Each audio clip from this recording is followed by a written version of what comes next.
सत्यनारायण व्रत कथा समीक्षा। सत्यनारायण व्रत कथा के पात्र दो कोटि में आते हैं, निष्ठावान सत्यव्रती एवं स्वार्थबद्ध सत्यव्रती।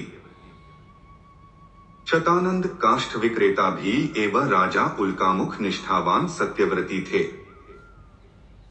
इन पात्रों ने सत्याचरण एवं सत्यनारायण भगवान की पूजा अर्चा करके लौकिक एवं पारलौकिक सुखों की प्राप्ति की। शतानंदती दीन ब्राह्मण थे। भिक्षावृत्ति अपनाकर वे अपना और अपने परिवार का भरण पोषण करते थे। अपनी तीव्र सत्यनिष्ठा के कारण उन्होंने सत्याचरण का व्रत लिया। भगवान सत्यनारायण की विधिवत पूजा अर्चा की। वे इलोके सुखम भुक्त्वा चांतन सत्यपुरन्ययो, इस लोक में सुख भोग एवं अंत में सत्यपुर में प्रवेश की स्थिति में आए। काष्ठ विक्रेता भी अति निर्धन था। इसी तरह लकड़ी बेचकर अपना और अपने परिवार का पेट पालता था। उसने भी संपूर्ण निष्ठा के साथ सत्याचरण किया, सत्यनारायण भगवान की पूजा अर्चा की। राजा उल्कामुख भी निष्ठावान सत्यव्रती थे। वे नियमित रूप से भद्रशिला नदी के किनारे सपत्नीक सत्यनारायण भगवान की पूजा अर्चा करते थे। सत्याचरण ही उनके जीवन का मूल मंत्र था। दूसरी तरफ साधु वणिक एवं राजा तुंगध्वज स्वार्थबद्ध कोटि के सत्यव्रती थे। स्वार्थ साधन हेतु बाध्य होकर इन दोनों पात्रों ने सत्याचरण किया, सत्यनारायण भगवान की पूजा अर्चा की। साधु वणिक की सत्यनारायण भगवान में निष्ठा नहीं थी। सत्यनारायण पूजा अर्चा का संकल्प लेने के उपरांत उसके परिवार में कलावती नामक कन्यारत्न का जन्म हुआ।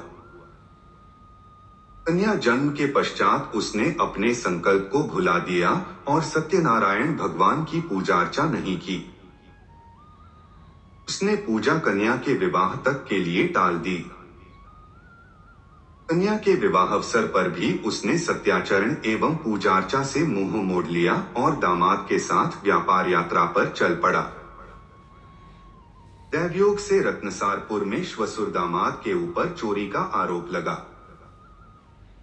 यहां उन्हें राजा चंद्रकेतु के कारागार में रहना पड़ा। श्वसुर और दामाद कारागार से मुक्त हुए तो श्वसुर साधु वाणिक ने एक दंडी स्वामी से झूठ बोल दिया कि उसकी नौका में रत्नादि नहीं, मात्र लतापत्र है। इस मिथ्यावादन के कारण उसे संपत्ति विनाश का कष्ट भोगना पड़ा। अंततः बाध्य होकर उसने सत्यनारायण भगवान का व्रत किया। साधु वाणिक के मिथ्याचार के कारण उसके घर पर भी भयंकर चोरी हो गई। पत्नी पुत्र दाने दाने को मुहताज। इसी बीच उन्हें साधु वाणिक के सकुशल घर लौटने की सूचना मिली। उस समय कलावती अपनी माता लीलावती के साथ सत्यनारायण भगवान की पूजा अर्चा कर रही थी। समाचार सुनते ही कलावती अपने पिता और पति से मिलने के लिए दौड़ी। इसी हड़बड़ी में वह भगवान का प्रसाद ग्रहण करना भूल गई। प्रसाद न ग्रहण करने के कारण साधु वाणिक और उसके दामाद नाव सहित समुद्र में डूब गए। फिर अचानक कलावती को अपनी भूल की याद आई। वह दौड़ी दौड़ी घर आई और भगवान का प्रसाद लिया। इसके बाद सब कुछ ठीक हो गया। लगभग यही स्थिति राजा तुंगध्वज की भी थी। एक स्थान पर गोपबंधु भगवान सत्यनारायण की पूजा कर रहे थे। राजसत्तामदांध तुंगध्वजन तो पूजा स्थल पर गए और न ही गोप बंधुओं द्वारा प्रदत्त भगवान का प्रसाद ग्रहण किया। इसीलिए उन्हें कष्ट भोगना पड़ा। अंततः बाध्य होकर उन्होंने सत्यनारायण भगवान की पूजा अर्चा की और सत्याचरण का व्रत लिया। सत्यनारायण व्रत कथा के उपर्युक्त पांचों पात्र मात्र कथा पात्र ही नहीं, वे मानव मन की दो प्रवृत्तियों के प्रतीक हैं। ये प्रवृत्तियां हैं सत्याग्रह एवं मिथ्याग्रह। लोक में सर्वदा इन दोनों प्रवृत्तियों के धारक रहते हैं। इन पात्रों के माध्यम से स्कंद पुराण यह संदेश देना चाहता है कि निर्धन एवं सत्ताहीन व्यक्ति भी सत्याग्रही, सत्यव्रती, सत्यनिष्ठ हो सकता है और धन तथा सत्ता संपन्न व्यक्ति मिथ्याग्रही हो सकता है। शतानंद और काष्ठ विक्रेता भी निर्धन और सत्ताहीन थे, फिर भी इनमें तीव्र सत्याग्रह वृत्ति थी। इसके विपरीत साधु वाणिक एवं राजा तुंगध्वज धन संपन्न एवं सत्ता संपन्न थे, पर उनकी वृत्ति मिथ्याग्रही थी। सत्ता एवं धन संपन्न व्यक्ति में सत्याग्रह हो, ऐसी घटना विरल होती है। सत्यनारायण व्रत कथा के पात्र राजा उल्कामुख ऐसी ही विरल कोटि के व्यक्ति थे। पूरी सत्यनारायण व्रत कथा का निहितार्थ यह है कि लौकिक एवं परलौकिक हितों की साधना के लिए मनुष्य को सत्याचरण का व्रत लेना चाहिए। सत्य ही भगवान है, सत्य ही विष्णु है। लोक में सारी बुराइयों, सारे क्लेशों, सारे संघर्षों का मूल कारण है सत्याचरण का अभाव। सत्यनारायण व्रत कथा पुस्तिका में इस संबंध में श्लोक इस प्रकार है। यत्कृत्वा सर्वदो खेभ्यो मुक्तो भवति मानव। विशेषत कलियुगे सत्य पूजा फल प्रदा। केचित् कालम् उद्दिश्यन्ति सत्यमीशन्तमेवच।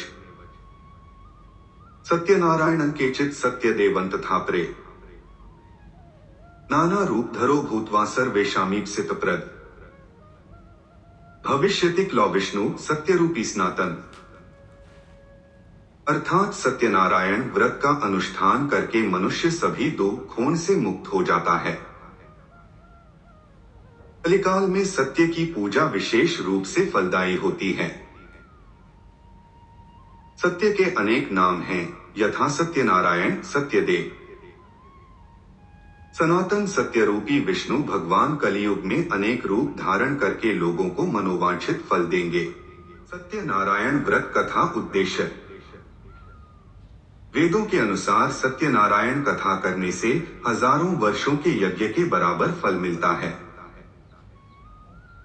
सत्यनारायण कथा को सुनने से भी सौभाग्य की प्राप्ति होती है। पौराणिक कथा के अनुसार सत्यनारायण कथा को सुनने वाले को उपवास अवश्य करना चाहिए।